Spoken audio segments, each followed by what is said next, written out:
오늘은 2019년 신년 감사 주일 예배를 드리고 또 435명의 새로운 금년에 일할 일꾼들을 임직하는 그런 임직 예배를 드리고 있습니다.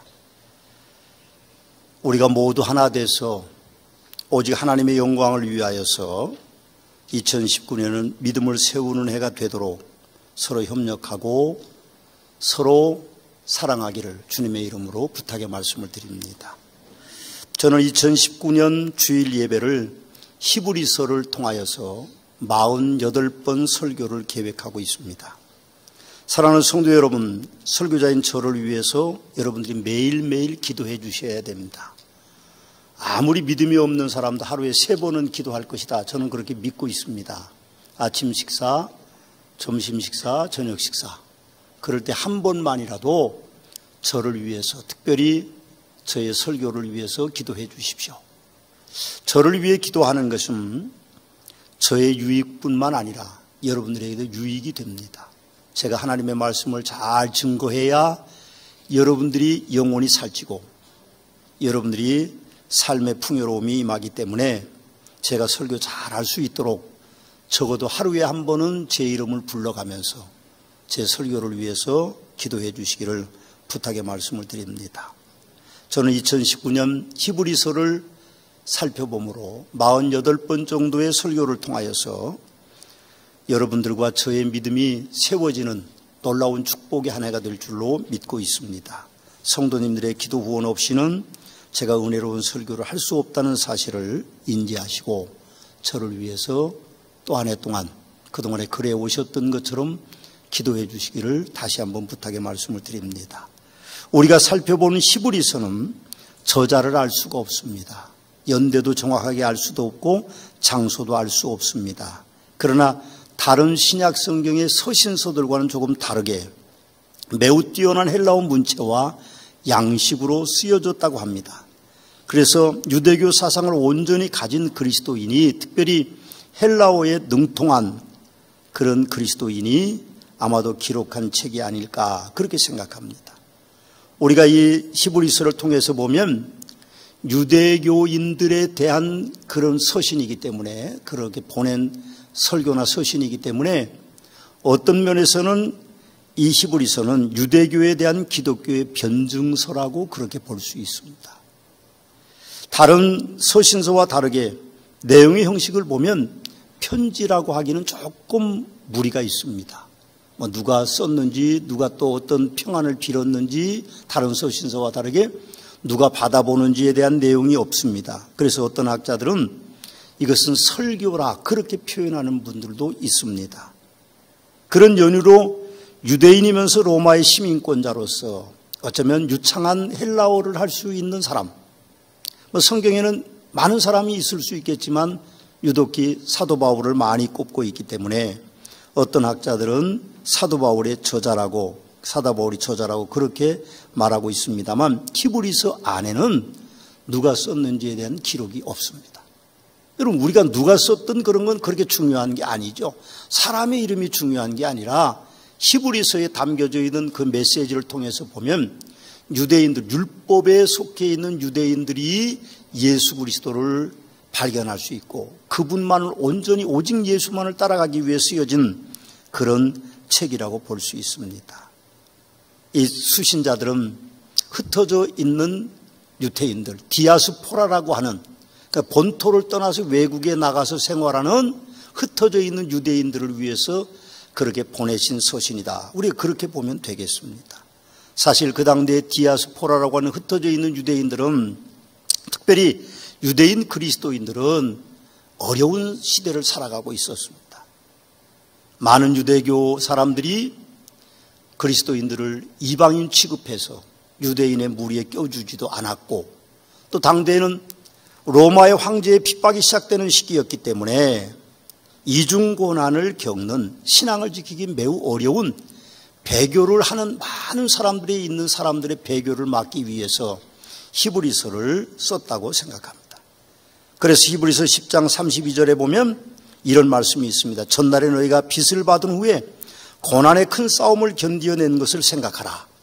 혹은 비방과 환난으로서 비방은 유대인들에게, 환난은 로마 사람들에게서 사람들에게 구경거리가 되고 사자밥이 되고 검투사의 살인 도구가 되고 혹은 이런 형편에 있는 자들과 사귀는 자가 되었으니 너희가 갇힌 자를 동정하고 너희 소유를 빼앗기는 것도 기쁘게 당하는 것은 더 낫고 영원한 소유가 있는 줄을 알미라. 그렇게 말씀을 하고 있습니다.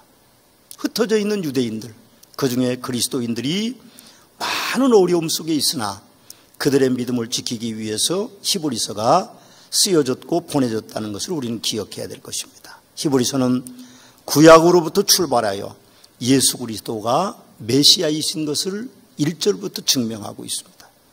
옛적의 선지자들을 통하여 이 여러 부분과 여러 모양으로 우리 조상들에게 말씀하신 하나님이 이 모든 날 마지막을 아들을 통하여 우리에게 말씀하셨으니 이 아들을 만유의 상속자로 세우시고 또 그로 말미암아 모든 세계를 지으셨느니라고 그렇게 시작하고 있습니다. 예수님을 만유의 상속자라고 말씀하고 있습니다. 하나님께서 아담과 이브가 에덴 동산에서 살게 하셨는데 선악을 알게 하는 나무와 영생하는 나무를 따먹지 말라고 당부하고 떠먹을 때는 네가 정령 죽으리라고 하셨는데 뱀의 사단의 유혹에 빠져서 아담과 이브가 그 선악과를 따먹고 말았습니다. 정령 죽으리라고 말씀하신 대로 그들은 영생의 삶을 살지 못하고 죽음을 이제 눈앞에 두고 살다가 그들은 죽었습니다.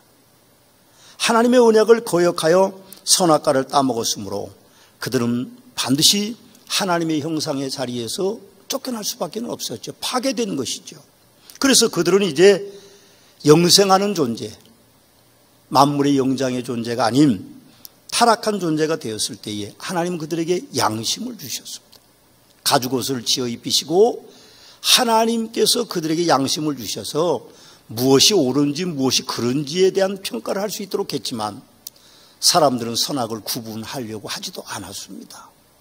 그래서 하나님은 모세를 통하여 그들에게 율법을 주셨는데 율법으로 그들이 새로워지고 더 거룩해지는 것이 아니라 오히려 율법을 통하여 그들은 더 죄를 짓는 사람인 것을 드러날 수밖에 없는 타락의 본성을 초월할 수 없는 존재가 되어버리고 말았습니다. 인간은 온전히 타락한 존재일 수밖에 없습니다. 하나님께서는 인간이 타락한 에덴 동산에서 내가 너로 여자와 원수가 되게 하고 내 후손도 여자의 원수와 후손과 원수가 되게 하리니 여자의 후손은 내 머리를 상하게 할 것이고 너는 그의 발꿈치를 상하게 할 것이라는 말씀을 통하여서 메시아가 이 땅에 오실 것에 대한 예언을 창세기 3장 15절에서 하셨습니다. 여기 사단의 머리를 상하게 한 여자의 후손은 바로 예수 그리스도이십니다. 디모데전서 2장 5절 6절에 보면 하나님은 한 분이시요 또 하나님과 사람 사이의 중보자도 한 분이시니 그 사람이신 그리스도 예수라. 그가 모든 사람을 위하여 자기를 대속물로 주셨으니 기약이 이르러 주신 증거니라. 히브리서 저자는 예수님을 그래서 만유의 상속자라고 표현하고 계시는 것입니다. 예수님께서 친히 요한복음 8장에서 나를 보내시니가 나와 함께 계심이라 말씀하셨고 진리를 알지니 진리가 너희를 자유롭게 하리라고 말씀하셨으며 그러므로 아들이 너희를 자유롭게 하면 너희가 참으로 자유로우리라고 그렇게 말씀하시므로 예수님은 스스로 만유의 상속자라고 말씀하고 계십니다. 또 오늘 본문에 보면 3절에 보면 예수님께서는 세계를 지으셨다라고 히브리서 기자는 그렇게 말합니다. 유대인들이 받아들이기 어려운 진리입니다. 유대인들이 예수님을 바라볼 때에 같은 시대의 사람이고 그가 요셉의 아들이고 마리아의 아들이기 때문에 그를 창조주로 받아들이기는 어려웠을 것입니다. 아마 우리도 그렇겠죠.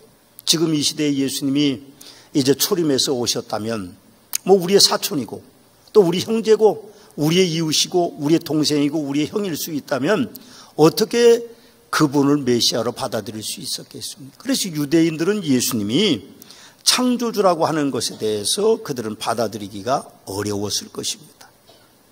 그분이 어떻게 세상을 지었느냐 그들은 아마 궁금해하게 여길 것이고 의심했을 것이고 그래서 예수님을 하나님을 지칭한다고 해서 참남하다고 해서 십자가에 매달았던 것입니다. 여러분, 하나님은 스스로 계시는 여호와이십니다. 하나님으로부터 세상의 모든 것이 창조되었습니다.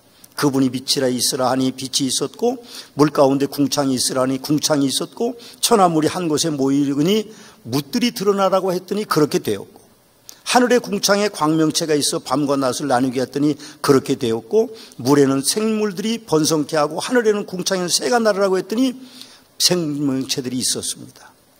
땅은 생물들을 종류대로 내라고 할 때 생물들이 있었고 하나님은 자기 형상대로 사람을 창조하시고 남자와 여자를 창조하셨습니다.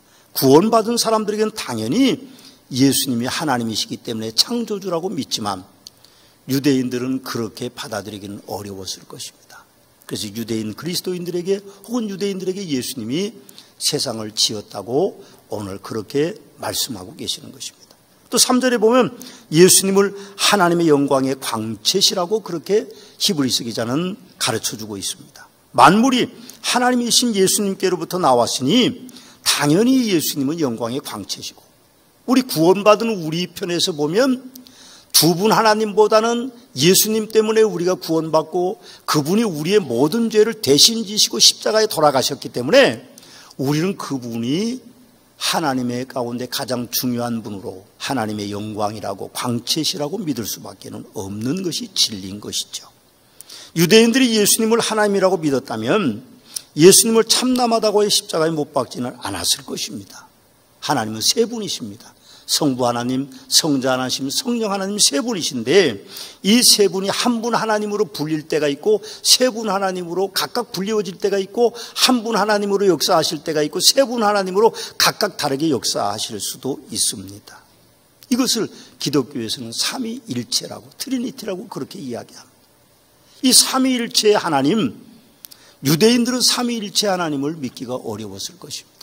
오직 하나님은 한 분이시고 그 한 분이 예수님을 낳아서 보내셨고 창조해서 보내셨고 성령님을 그 다음에 보내셨다고 생각해서 아마도 그 사람들은 받아들이기 어려웠을 것입니다. 그러나 분명한 것은 한 분 하나님이 하나님이시고 한 분 하나님이 세 분 하나님이신 것이 기독교의 진리인 것입니다. 물론 삼위일체는 성경에 삼위일체라는 말이 없습니다. 그러나 학자들이 연구하고 신학자들이 또 연구해서 이루어진 결론이 하나님은 세 분이시고 한 분 하나님이시고 그 한 분이 세 분이시고 세 분이 한 분이시라는 것. 인간의 논리로는 받아들이기 어렵죠. 그러나 인간의 어떤 이론도 증명할 수 없는 신비한 진리가 우리는 예수 그리스도가 하나님이심을 믿는 것입니다. 저는 중학교 3학년 때 예수 그리스도를 구세주로 믿었습니다. 그리고 저의 죄를 고백하고 밤이 새도록 울고 이른 새벽에 밖으로 나갔을 때에 세상이 새롭게 보였습니다. 저는 예수님께서 하나님이심을 그 이후에 한 번도 의심해 본 적이 없습니다.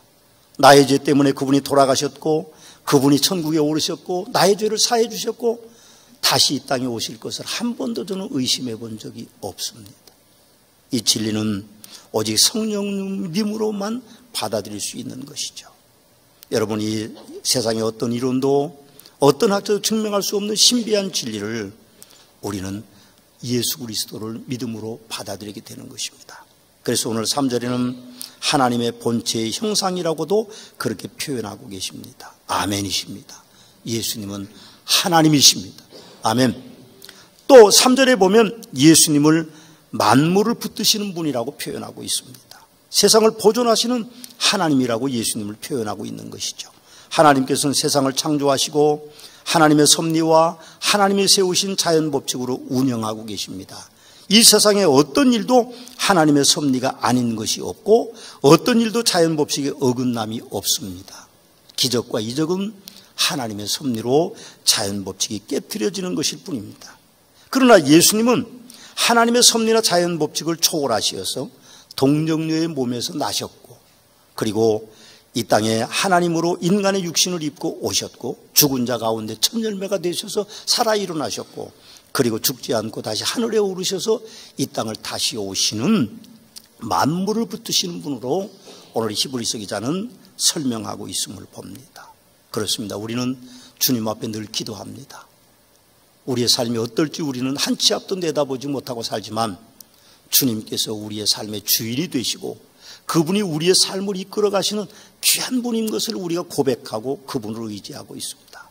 여러분, 그분은 만물을 붙드시는 분이십니다. 우리가 또 한 해 동안 그분 앞에 무릎을 꿇고 우리가 기도할 때에 하나님은 우리를 붙들어 주시는 주님으로, 예수님으로 우리와 함께 하실 것입니다. 그런 주님의 축복이 여러분 모두에게 금년 한 해 동안 함께 하시기를 주님의 이름으로 축원합니다. 또 3절에 보면 예수님을 죄를 정결케 하는 일을 하시고 그렇게 표현하고 있습니다. 예수님이 세상에 오신 것을 우리는 메시아의 예언이라고 말합니다. 창세기 3장 15절에 여자의 후손을 보내신다는 예언의 시작으로 많은 선지자들이 이 땅에 메시아가 다시 올 것에 대한 예언을 하고 있는데, 그중에 이사야 선지자는 많은 것들을 우리에게 예언해 주고 있습니다. 이사야서는 예수님이 오시기 전 700년 전에 설교 선지자인데 그분은 그렇게 말합니다. 보라, 처녀가 잉태하여 아들을 낳을 것이요 그 이름을 임마누엘이라 하라고 말씀하셨고, 이는 하나님께서 우리에게 낳고 한 아들을 우리에게 주신 바 되었는데 그의 어깨는 정세를 메우고 그의 이름은 기묘자라 모사라 전능하신 하나님 영존하신 아버지라 평강의 왕이라고 하셨고, 그는 실로 우리의 질고를 지고 우리의 슬픔을 당하셨거늘 우리는 생각하기를 그는 징벌을 받아 하나님께 맞으며 고난을 당한다 하였노라. 그가 찔림은 우리의 허물 때문이요 그가 상함은 우리의 죄악 때문이라. 그가 징계를 받으면 우리는 평화를 누리고 그가 채찍에 맞음으로 우리는 나음을 받았도다. 우리는 다 양 같아서 그릇 행하여 각기 제갈 길로 갔거늘 여호와께서는 우리 모든 죄악을 그에게 담당시키셨도다라고 그렇게 말씀하고 계십니다. 예언하고 계십니다. 예수님은 때가 이름에 예언하신 대로 동정녀 마리아의 몸에서 나셨습니다. 베들레헴에 예언하신 대로 나셨고, 예언대로 헤로드 왕을 피하여서 애굽으로 피난을 가셨고, 예언대로 사람들에게 멸치를 받아서 예언대로 사람들의 죄를 지시고 죄가 없으심에도 십자가를 지고 가셨고, 예언대로 죽은 자 가운데 사망 권세를 이긴 첫 부활의 열매가 되셨고, 예언대로 천국에 올라가셨고, 예언대로 다시 주님은 이 땅에 오실 것입니다. 아멘. 여러분, 우리는 그분 때문에 죄사함을 입습니다. 우리의 죄를 누가 사해 줍니까? 우리는 우리의 죄를 고백하면 그것이 다 사함을 받는 것이 아니라 예수 그리스도의 보혈의 공로로 사함을 입습니다. 우리가 뉘우치고 회개한다고 해서 죄를 받는 것이 아니라 우리가 회개하고 뉘우치는 그 순간에 주님의 보혈의 공로를 우리가 의지한다면 우리의 모든 죄가 사해질 것이고, 우리는 이 땅에서 사는 동안 하나님의 섭리 가운데 하나님의 은총을 입고 사는 존재가 될 것이고, 주님이 올라가신 그 천국에 우리가 죽거나 주님이 오시는 그날 우리가 죽지 않고 살아있다면 죽지 않는 몸으로 천국에 오르는 놀라운 축복이 있게 될 것입니다. 만왕의 왕으로 그분이 심판해 주러 오실 때 우린 백보자 심판에 우리의 죄가 낱낱이 기록돼서 그 심판대 앞에 서는 것이 아니라 주의 보혈의 공로로 우리의 모든 죄가 덮여지고 우리는 주님의 나라의 천국의 백성으로 살게 될 것입니다. 예수님은 우리의 죄를 정결케 하기 위해서 오셔서 우리 죄를 대신 지시고 십자가 위에 달리셨습니다. 이 성도의 고백이 주는 그리스도시요 살아계신 하나님의 아들이시라고 하는 베드로의 고백과 같은 고백이 우리의 고백이 돼야만 됩니다. 이 고백은 하나님의 은혜를 입은 사람이 아니면 할 수 없는 것입니다. 그 증명을 예수님께서는 마태복음 16장 17절에 보면 시몬이라고 하는 제자 베드로에게 사람들이 나를 누구라고 하느냐 그랬을 때 시몬 베드로는 그렇게 말합니다. 주는 그리스도시요 살아계신 하나님의 아들이시니이다. 그럴 때 주님은 그 바요나 시몬아 내게 복이 있도다. 이를 내게 알게 하는 혈육이 아니요 하늘에 계신 내 아버지시라고 분명하게 그렇게 말씀하셨습니다. 여러분 고린도서 1장 18절에 보면 십자가의 도가 멸망하는 자들에게 미련한 것이요 구원받는 우리에게는 하나님의 능력이라고 말씀하셨고, 고린도서 12장 3절에 보면 성령으로 아니하고 누구든지 예수를 주시라고 할 수 없다라고 그렇게 말씀하고 계십니다.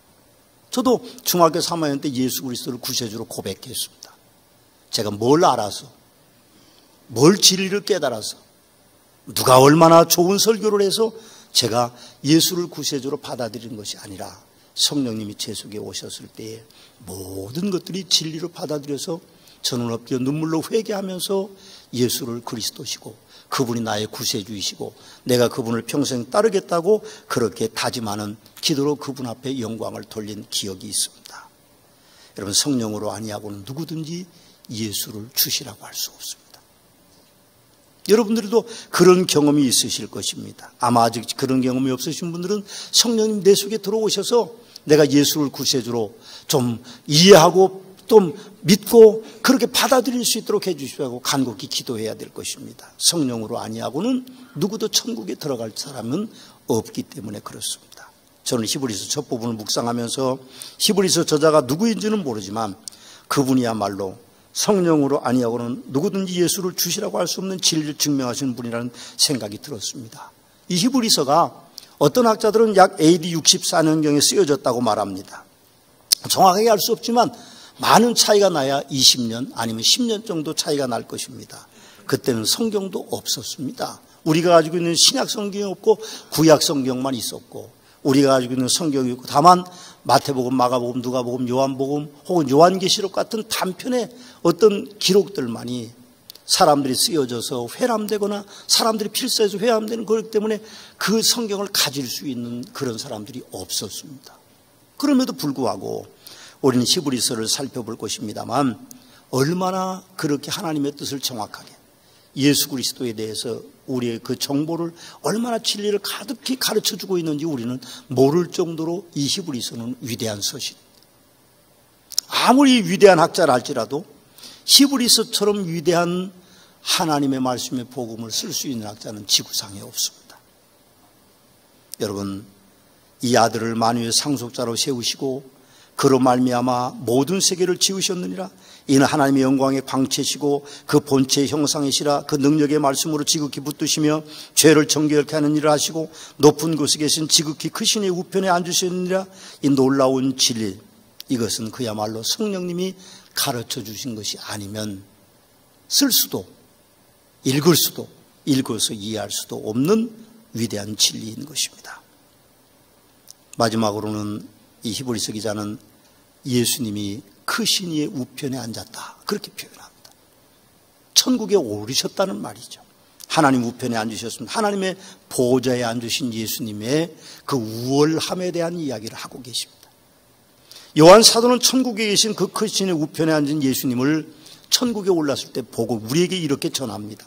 촛대 사이에 인자 같은 이가 발에 끌리는 옷을 입고 가슴에 금띠를 띠고 그 머리와 털이기가 흰 양털 같고 눈 같으며 그의 눈은 불꽃 같고 그의 발은 푸른불이 달려난 빛난 주석 같고 그의 음성은 많은 물소리와 같으며 그의 오른손에 7뼈리 있고 그의 입에는 좌우에 날선검이 나오고 그 얼굴은 해가 힘있게 비치는 것 같더라.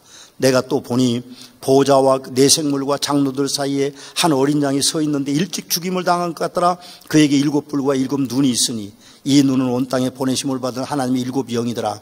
그 어린 양이 나와서 보좌에 앉으시니 오른손에서 두루마리를 취하시니 하고 예수님의 천국의 모습을 그렇게 우리에게 보여주고 계십니다. 그분이 이 땅에 다시 오십니다. 아멘이십니다. 다시 오실 예수님을 우리는 만왕의 왕으로 만주의 주로 철장 권세를 가지고 온 심판의 주라고 믿고 있습니다. 예수님께서 승천하시는 광경을 감람산에서 보고 있던 500여 성도들에게 천사가 나타나서 그렇게 이야기합니다. 갈릴리 사람들아 어찌하여 서서 하늘을 쳐다보느냐. 너희 가운데 하늘로 올리신 이 예수는 하늘로 올라가심을 본 그대로 오시리라고 그렇게 말씀하셨습니다. 데살로니가후서 4장 16절 17절에는 주께서 호령과 천사장의 소리와 하나님의 나팔 소리를 위하여 하늘로부터 강림하시리니 그리스도 안에 죽은 자가 먼저 일어나고 그 외에 우리 살아남은 자들 그들과 함께 구름 속으로 끌려올려 공중에서 주를 영접하게 하시리니 그리하여 우리가 항상 주와 함께 있으리라고 영광된 우리의 미래를 가르쳐주고 계십니다. 요한계시록의 마지막은 그렇게 되어 있습니다. 이것들을 증언하시니가 이르시되 내가 진실로 속히 오리라 그렇게 하시거늘 아멘. 주 예수여 어서 오시옵소서. 저는 그렇게 믿습니다. 아멘. 주 예수여 어서 오시옵소서. 그날의 모든 영광이 주님 앞에 돌려지게 될 것입니다. 저와 함께 한번 주님을 기다리는 마음으로 아멘. 주 예수여 어서 오시옵소서. 다 일어서서 한번 하시겠습니다. 아멘. 주 예수여 어서 오시옵소서. 아멘. 주 예수여 어서 오시옵소서. 아멘. 주 예수여 어서 오시옵소서. 기도하시겠습니다.